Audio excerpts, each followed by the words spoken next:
A paz do Senhor a todos.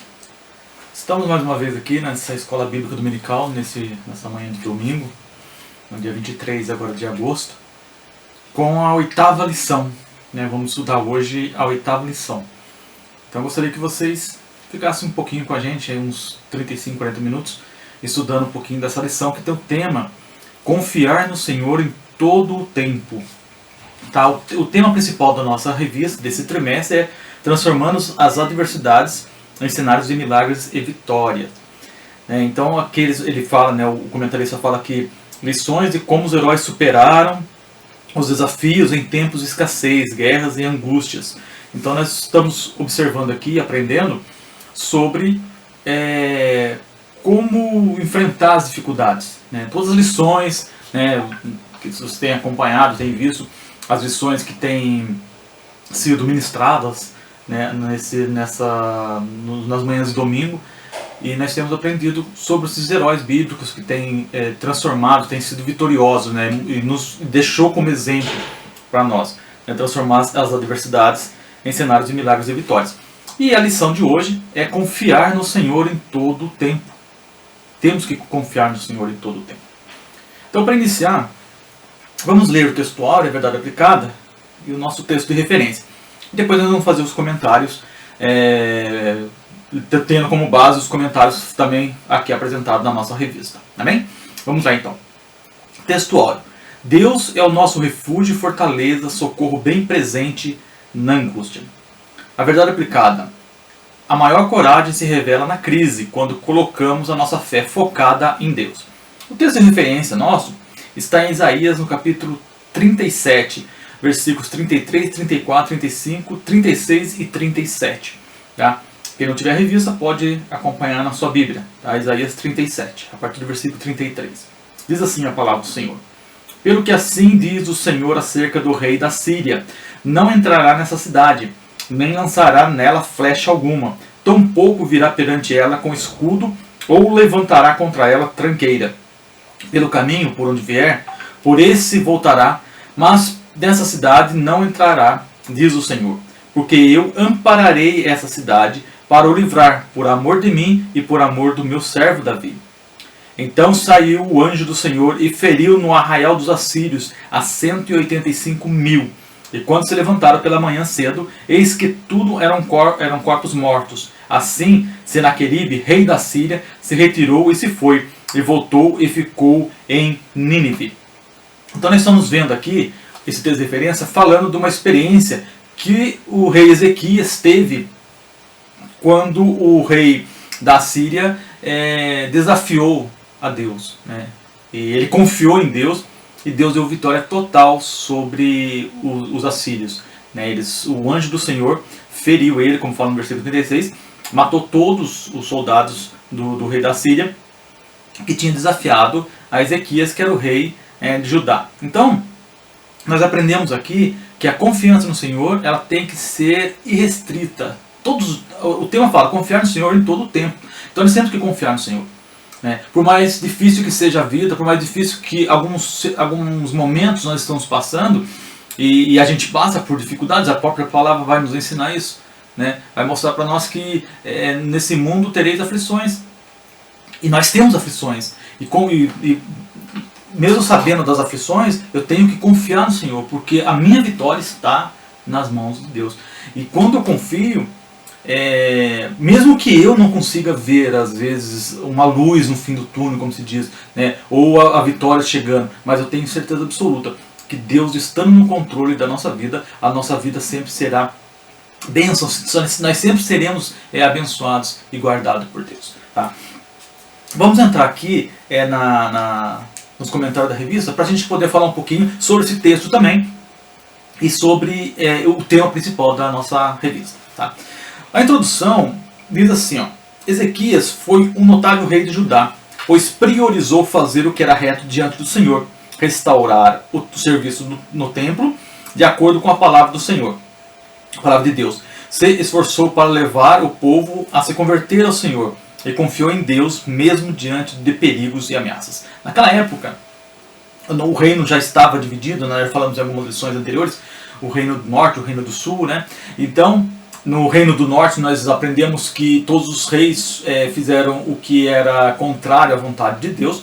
Já no Reino do Sul, alguns reis foram ímpios, né, fizeram coisas que desagradou a Deus, mas alguns reis foram fiéis a Deus. E um dos reis fiéis foi o rei Ezequias. Esse rei, quando ele assume o poder, ele restaura, né, aqui fala, ele restaura o serviço do templo, né, ele destrói ídolos que o povo de Judá estava ali com as imagens, servindo, adorando a imagens de escultura, seguindo até a tradição dos povos daquela região. Então ele faz essa restauração e ele leva o povo novamente a adorar a Deus. Tá? E por isso, quando o rei da Síria ele vem com o seu exército, né, foi, digamos assim, o primeiro grande exército que vem destruindo as nações, se a gente falar já nesse período, e ele vem e ele invade o Reino do Norte, e ele destrói o Reino do Norte. Foi baseado até nisso, porque quando eles invadem lá, eles corrompem o povo.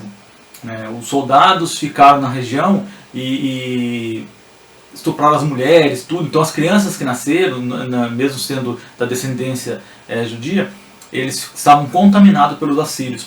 Por isso que na época de Jesus existia uma total inimizade entre os judeus mesmo, né, e os samaritanos. Os samaritanos eram esses descendentes que vieram, que estavam morando em Samaria, que era a capital na época do Reino do Norte, que foram contaminados pelos assírios. Mas depois de algum tempo, quando esse rei Senaqueribe, que nós lemos aqui no texto bíblico, né, falando no versículo 37, né, Senaqueribe, que era o rei da Síria, ele vem com o exército e desafia agora Ezequias para também invadir o Reino do Sul e destruir.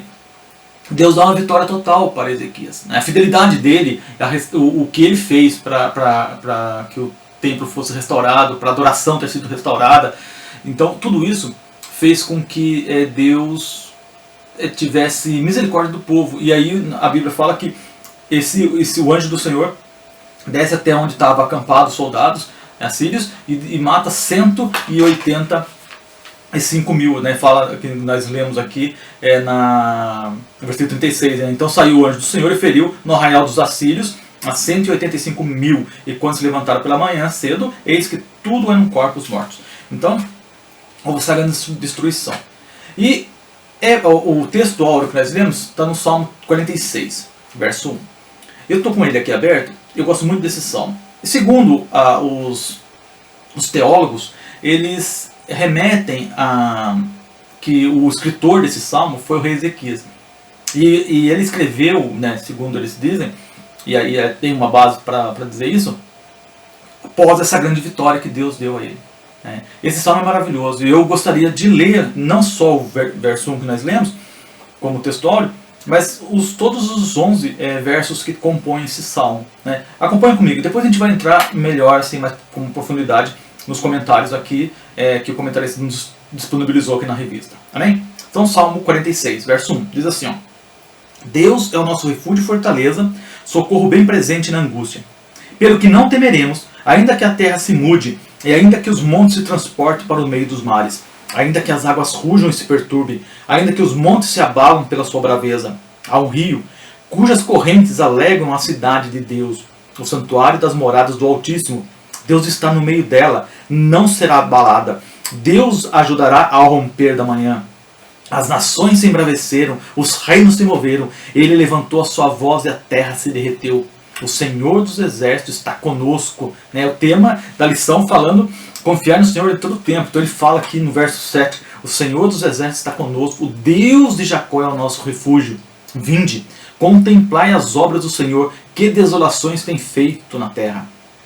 Ele faz cessar as guerras até o fim da terra, quebra o arco e corta a lança, queima os carros no fogo. Aquietai-vos e sabei que eu sou Deus. Serei exaltado entre as nações, serei exaltado sobre a terra. E o verso 11 encerra: o Senhor dos Exércitos está conosco, o Deus de Jacó é o nosso refúgio. Glória a Deus. Esse salmo mostra aqui a fé perfeita em Deus. Essa entrega, essa confiança, confiar no Senhor em todo o tempo, essa confiança que nós temos que ter no Senhor. Então, quando eu olho para esse salmo e eu olho para essa história aqui de Ezequias, do rei Ezequias, eu vejo quão bom é que nós entreguemos a nossa vida total a Deus, né? Sem restrições, sem assim, subterfúgio ou desculpas. As pessoas às vezes não se entregam totalmente a Deus e dá desculpas para não fazer isso. Quantas vezes nós temos feito isso? Tá? Então vamos ver aqui o que o comentarista deixou para nós meditarmos um pouco e debatermos sobre esse tema. No ponto 1 aqui ele fala assim, um jovem rei para Judá. O rei Ezequias foi o 13º rei de Judá e reinou por 29 anos. Ele foi um bom rei, um homem admirado por todos que lhe rodeavam. Podemos dizer que Ezequias foi soldado, estadista, arquiteto, estrategista e um homem íntegro. O seu reinado foi marcado por grandes desafios, mas também por grandes demonstrações de fé e fidelidade à aliança do Senhor. Nessa lição, veremos um homem que andou nos caminhos do Senhor. Como é bom nós lemos a história de uma pessoa que andou nos caminhos do Senhor. Né? Nós sabemos que a nossa vida é muito frágil. A palavra do Senhor diz que ela é como a neblina. Nós falamos sobre isso, que imagina uma neblina, né, de manhã, aquele friozinho, aquela neblina que sai e aí o sol aparece e essa neblina se dissipa. Assim é a vida nossa, aqui na Terra. Caminhamos aqui para nos preparar para a eternidade. A eternidade sim não terá fim. Mas nós estamos aqui aguardando esse momento. Aguardando o momento em que nossa vida ela será uma vida eterna com Deus. Mas essa vida terrena que Ele nos deu de preparação é como a neblina. E se ela é tão rápida, tão frágil, tão efêmera, tão pequena, por que eu não dedicar esse período que eu vivo, esse período que eu estou aqui, para andar com Deus? Por que não eu ter a confiança total nele, sabendo que Ele me conhece e esse Deus que me criou é capaz de me abraçar? Ele me conhece pessoalmente, Ele sabe o meu nome, Ele sabe as coisas que passam pela minha mente, mas antes até delas surgirem, Deus já sabe, Deus já conhece. E eu sabendo que a nossa vida é tão pequena, quando eu me for, se eu morrer antes do arrebatamento da igreja, como seria bom que as pessoas olhassem e falassem que eu andei nos caminhos do Senhor. Como fala aqui na lição, né, veremos um homem que andou nos caminhos do Senhor. Nós estamos lembrando de um rei que viveu há mais de 3.000 anos atrás, e nós estamos falando dele, do trabalho dele, das vitórias que ele teve, das lutas também, mas teve vitória. Mas ele andou nos caminhos do Senhor. Como é triste pegarmos, por exemplo, quando a gente olha para o rei Acabe, por exemplo, do Reino do Norte, que fez tudo contrário, um dos piores reis que houve em Israel, tudo contrário à vontade de Deus. Que bom seria se a minha vida, a sua vida, ela estivesse com esse final. E andou nos caminhos do Senhor. 1.1 diz assim, Ezequias voltou-se para o Senhor. Ao contrário de seu pai, o rei Acás, Ezequias assumiu o trono e fez o que era reto aos olhos do Senhor. Né? Quando a gente lê a história dele, está escrito lá em 2 Reis, capítulo 18, a gente vai ver também essa mesma história da vitória dele sobre os assírios, também com os detalhes que Isaías mostra, falando da vitória total que o anjo do Senhor deu a Ezequias. Então, quem depois quiser ter um fundo histórico melhor, com mais profundidade, procura 2 Reis, a partir do capítulo 18, e vocês verão a história desse rei que andou nos caminhos do Senhor. Acás foi um rei perverso, o pai dele, tá? E pautou o seu reinado com abominações que desagradavam ao Senhor. Sacrificou seu próprio filho e cultuou a deuses, aqui com letra minúscula, promovendo a idolatria, andando no caminho dos reis de Israel. Após os 16 anos do reinado de seu pai Acás chegar ao fim, por episódio de sua morte, Ezequias assume o trono e decide não seguir o legado deixado de idolatria. mas de fazer o que realmente agradava ao Senhor. Ezequias começou muito bem sua história, buscando a santificação, reconhecendo a soberania do Senhor e reparando o templo. Assim como Ezequias, o que precisamos reparar em nossa caminhada? É uma pergunta. O que eu tenho que fazer? Quando Ezequias assume, ele teve um mau exemplo na figura de seu pai. Ezequias teve um mau exemplo na figura de seu pai, porque ele foi um rei cruel, um rei que fez muita coisa contrária à vontade de Deus. Mas Ezequias, ao assumir o trono, ele faz o que Deus queria que ele fizesse. E a pergunta fica aqui, o que eu tenho que reparar na minha caminhada, para que eu possa, quando chegar no final da luta, no final da minha vida, eu poder alguém dizer, depois que eu me for, que eu andei nos caminhos do Senhor. Temos agido conforme os preceitos do Senhor, ou temos nos deixado levar por legados perversos e idólatras deixados por nossos antepassados? Esse é o momento de rever nossas atitudes e transformá-las em adoração para a glória de Deus. Vamos parar. Vamos meditar. O tema da lição é confiar no Senhor. Será que eu tenho confiado em Deus? Será que eu não tenho feito tudo que é contrário à vontade de Deus? Será que eu tenho buscado conhecimento na palavra dele? Será que eu tenho dedicado a minha vida a ser um adorador a Deus? De verdade? Sem os interesses mundanos que a maior parte, muitas pessoas hoje vão para a igreja apenas por interesses mundanos, apenas por interesses efêmeros, pequenos, passageiros. Então, qual a motivação que tem me levado a servir a Deus? Era preciso reparar o templo. 1.2. Ele, no ano primeiro do seu reinado, no mês primeiro, abriu as portas da casa do Senhor e as reparou.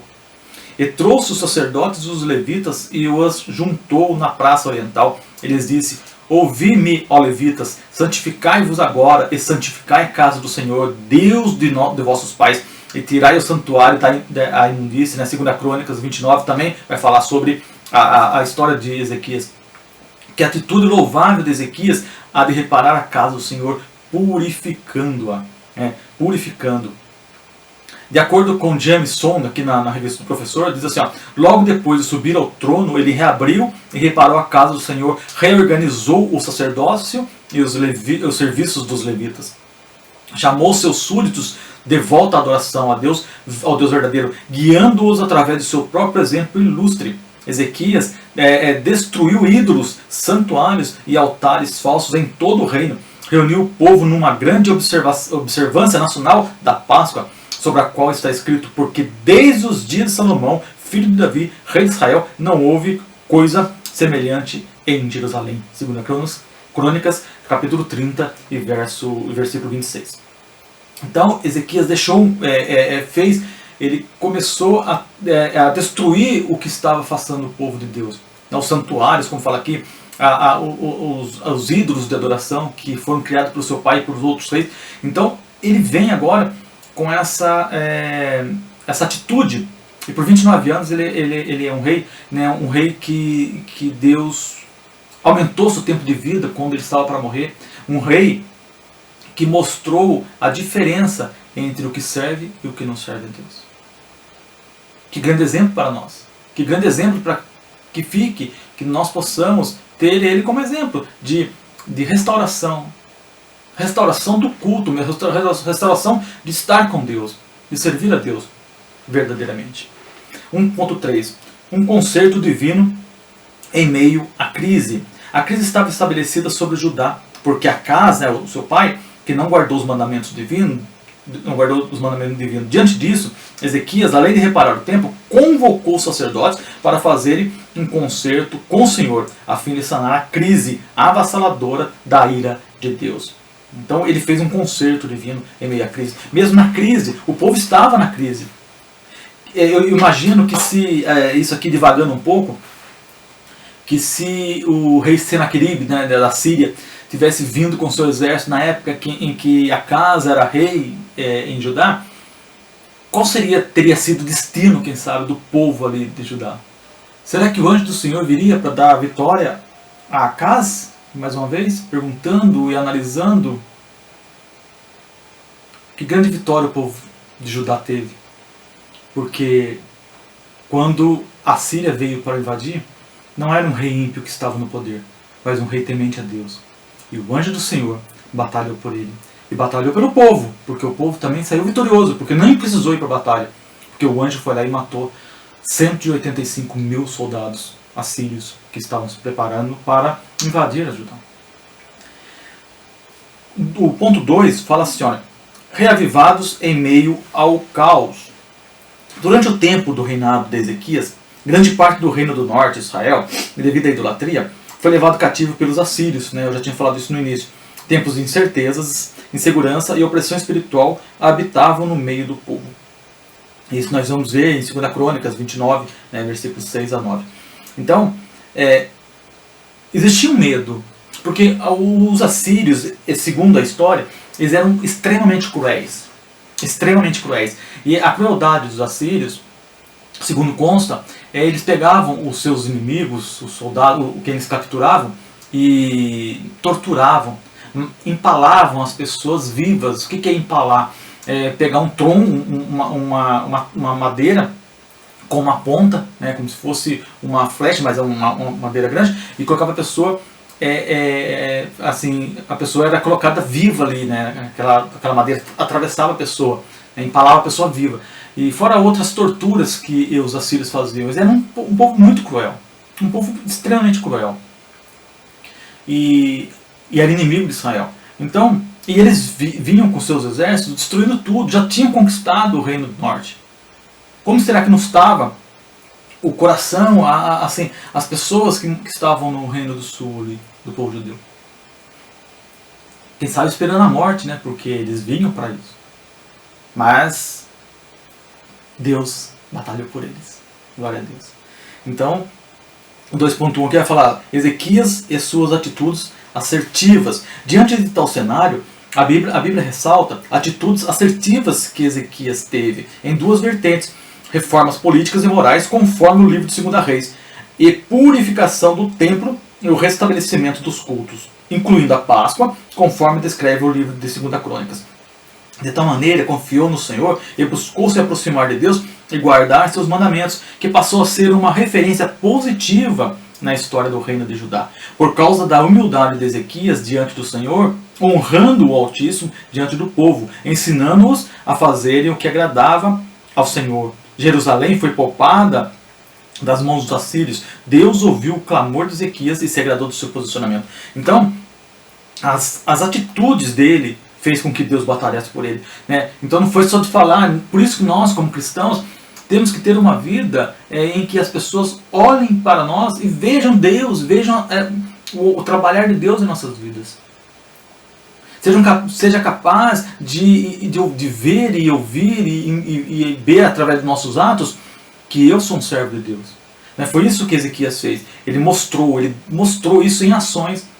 Ele não falou só, ele foi até o povo, falou de Deus sim, mas ele destruiu os altares, ele fez uma restauração, ele purificou o templo, ele restabeleceu o culto, ele chamou os sacerdotes e os levitas para que eles pudessem trabalhar, voltarem a trabalhar na obra. Então, as atitudes dele fez com que Deus trabalhasse por ele, né? Então, a nossa vitória está na mão de Deus. Mas cabe a mim, como servo, ser servo. Cabe a mim ser mesmo obediente. Cabe a mim realmente colocar a minha vida nas mãos de Deus. Para que eu possa, sim, as pessoas possam olhar para mim e possam olhar para você e entender que você é uma pessoa que anda de acordo com a vontade de Deus. Que você realmente dá o exemplo ou dá o bom testemunho, né, como diz a palavra do Senhor. Tá? Continuando aqui na nossa revista, 2.2 fala assim, ó, avivamento, uma questão urgente. Deus havia chamado Israel para ser uma nação diferenciada, a fim de que levassem luz para as nações e o nome do Senhor fosse glorificado. Mas o povo do Senhor havia se contaminado com práticas pagãs, afastando-se totalmente do Senhor e de seus mandamentos. Longe da presença do Senhor, só encontramos tristeza, dores, maldições e morte. Né? Viver longe de Deus. Eu fico às vezes olhando as reportagens e o que está acontecendo no mundo e você vê que o povo está se destruindo, né? A população está se destruindo através de drogas, através da prostituição. o mundo, a pior coisa, né, eu já falei, a Bíblia fala, nos ensina que a pior coisa é Deus deixar que o homem pecador, o homem que está no pecado, viva as suas próprias paixões, porque isso só degrada o ser humano. Que bom se todos tivessem a consciência de viver e andar de acordo com a vontade de Deus. Continuando aqui, fala assim, olha, Ezequias reconhecia o poder de que tem um reavivamento no meio do povo. Precisamos atender que crises geram oportunidades. Em meio ao caos, devemos nos levantar e buscar oportunidades de crescimento espiritual e maturidade cristã, conscientes de que a fonte do nosso fortalecimento é o Senhor. Tem pessoas que às vezes, quando está passando por crise, por dificuldades, né, o mundo está passando hoje também por crises e dificuldades, ele se afasta de Deus ou ele reclama de Deus. Mas o que eu vejo aqui é que mesmo o povo de Judá estando ali, passando por uma crise, quem sabe com a possibilidade de serem exterminados, de serem conquistados e perder uma batalha, Ezequias ele não foi reclamar de Deus, do Senhor. Ele foi buscar ao Senhor, foi levar o povo a buscar ao Senhor. Eu não sei o que você está passando, não sei a sua vida, mas uma coisa que a palavra do Senhor nos ensina, e eu posso falar pela palavra dele, porque ele vela para cumprir a sua palavra, né? Eu não sou dono da verdade, a verdade aqui é a palavra do Senhor. Que se você está na vontade de Deus, nos caminhos do Senhor, ele nunca vai te desamparar, ele nunca vai te deixar. Então, nos momentos de crise, não reclame de Deus. Nos momentos de crise, não se afaste de Deus. Nos momentos que você não pode nem ir, às vezes, a um culto presencial dentro de um templo, não se afaste de Deus. Busque a Deus. Ore ao Senhor. Faça a vontade de Deus através da tua palavra, o que está escrito aqui nos ensina, que é a nossa única regra de fé e prática. Porque a vitória, a nossa vitória, ela vem através da nossa entrega, de andar de acordo com a vontade de Deus. Como eu disse, Ezequias optou por isso. O pai dele, um rei que fez tudo errado. Mas o seu filho falou, não vou seguir esse caminho.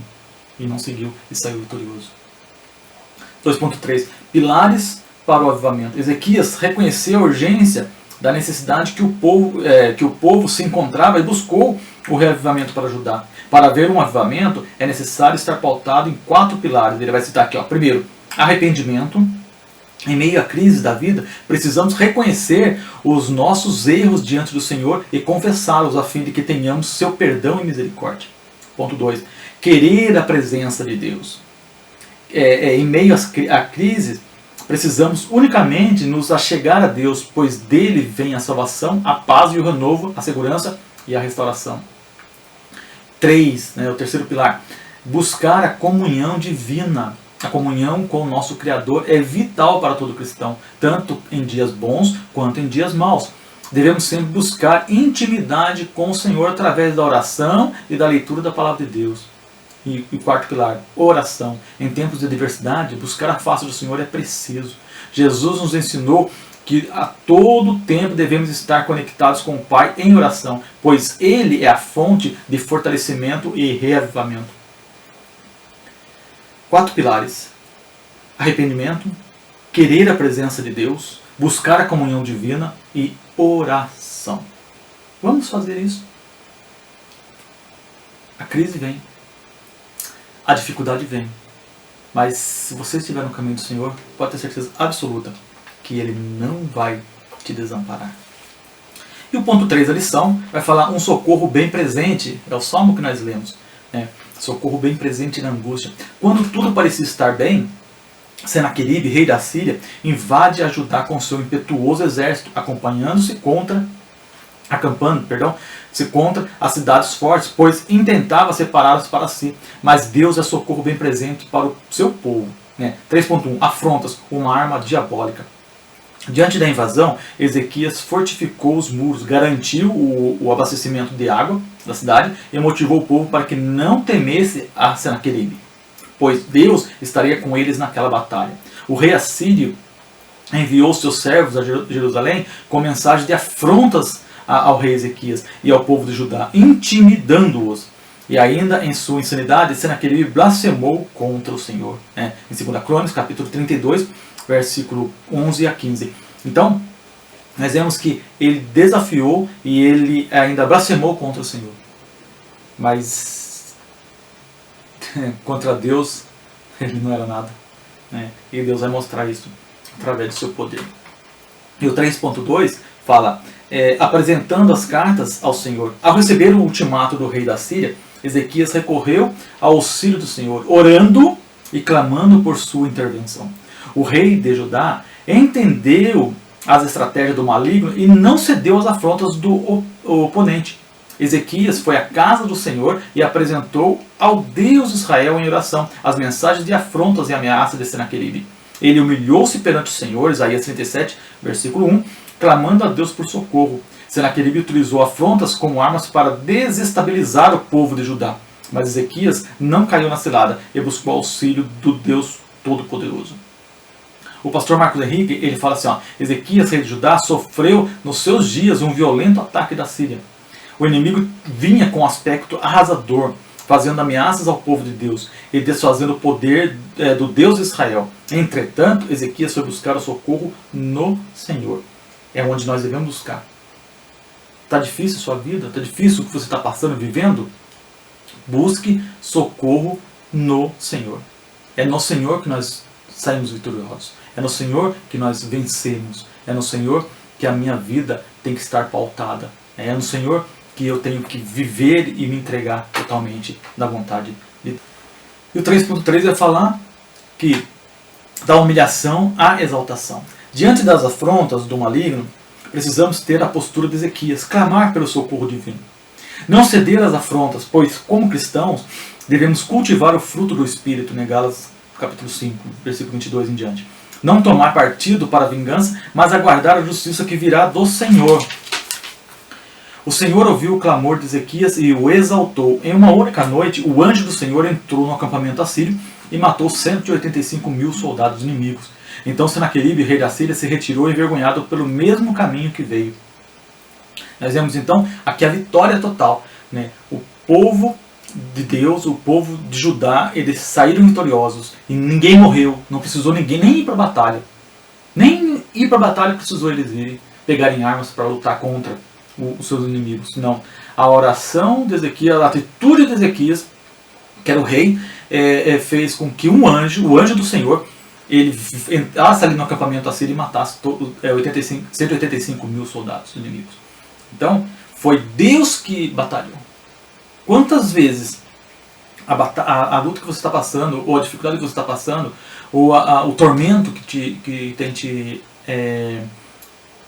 assolado na sua mente, na sua vida, quem sabe Deus quer batalhar a sua batalha. Deus, ele tem esse poder, porque Deus tem todo o poder, e ele pode batalhar a sua batalha. E você nem precisará pegar em armas, aqui no caso, fazendo uma comparação com o que aconteceu com o povo de Judá. Então, Deus é o mesmo, ele não mudou. O Deus que deu vitória a Ezequias e ao povo de Judá continua operando, continua falando a nós através da sua palavra, continua fazendo milagres, continua nos dando vitória. Está difícil? A vida não é fácil, mas nós sabemos que com Deus eu sempre sairei vencedor. Na conclusão aqui, ele fala: aprendemos nessa lição sobre a importância de restaurarmos a verdadeira adoração ao Senhor. A história do rei Ezequias nos faz ver que nos piores momentos de nossas vidas devemos confiar na intervenção divina. Glória a Deus. Que eu possa realmente confiar no Senhor, como fala o título dessa lição, lição 8. Confiar no Senhor em todo o tempo. Em todo o tempo. Confiar sempre. Não pare de confiar. Não permita que as lutas do dia a dia te afaste de Deus. Não permita que outras coisas tirem o foco de Deus, mas continue na luta, continue aí batalhando, mas confiando em Deus, porque no momento certo Ele vai intervir e a vitória sempre será tua, a vitória sempre será nossa. Ah, pastor, mas e se eu morrer? Amém, eu estarei com Cristo eternamente com Deus, com esse Deus que nos chama a confiança, esse Deus que desceu do céu da sua glória, transformou-se em um homem, né? Nasceu e morreu, viveu aqui iniciando seu ministério, mas morreu para que eu pudesse ter vida, que essa vida que Ele me oferece através da sua morte e ressurreição, eu possa realmente entender e viver para esse Deus que nunca nos desampara. Nós é que saímos dos seus caminhos, mas Ele nunca nos desampara. E eu gostaria de encerrar essa lição lendo mais uma vez o Salmo 46, que eu amo muito. Acompanhe comigo. Deus é o nosso refúgio e fortaleza, socorro bem presente na angústia. Pelo que não temeremos, ainda que a terra se mude, e ainda que os montes se transportem para o meio dos mares, ainda que as águas rujam e se perturbem, ainda que os montes se abalem pela sua braveza. Há um rio, cujas correntes alegram a cidade de Deus, o santuário das moradas do Altíssimo. Deus está no meio dela, não será abalada. Deus a ajudará a romper da manhã. As nações se embraveceram, os reinos se moveram. Ele levantou sua voz e a terra se derreteu. O Senhor dos exércitos está conosco. O Deus de Jacó é o nosso refúgio. Vinde, contemplai as obras do Senhor, que desolações tem feito na terra. Ele faz cessar as guerras até o fim da terra. Quebra o arco e corta a lança, queima os carros no fogo. Aquietai-vos e sabei que eu sou Deus. Serei exaltado entre as nações, serei exaltado sobre a terra. O Senhor dos exércitos está conosco. O Deus de Jacó é o nosso refúgio. Amém. Agradeço mais uma vez a sua participação, né, nessa escola bíblica. Agradeço a diretoria da Escola Bíblica Dominical, né, o pastor Alex, ao nosso pastor presidente, o pastor José Caires, que tem confiado em nós e permitido que a gente continue compartilhando, aprendendo das lições e compartilhando também com a sua igreja. Vamos orar então, para encerrar essa Escola Bíblica Dominical. Senhor Deus, Pai, eu te agradeço por tudo. Eu te agradeço porque o Senhor tem nos ensinado, tem aberto a nossa mente, tem colocado palavras no nosso coração para que a gente possa andar de acordo com a Tua vontade. Ah, Senhor, sem o Senhor na nossa vida, nós não somos nada. Por isso eu te peço, Pai, que eu possa realmente confiar no Senhor totalmente. Ser um servo Teu, de acordo com a Tua vontade, de acordo com a Tua palavra nos ensina. Abençoa a Tua igreja, abençoa os alunos que participaram dessa escola bíblica, os que estão vendo essa aula, estão participando, e os que verão ainda no futuro, que eles possam entender a necessidade hoje de andar de acordo com a vontade do Senhor. Eu te agradeço por tudo, Pai. Eu te peço as bênçãos em nome de Jesus Cristo. Amém. Amém. Obrigado.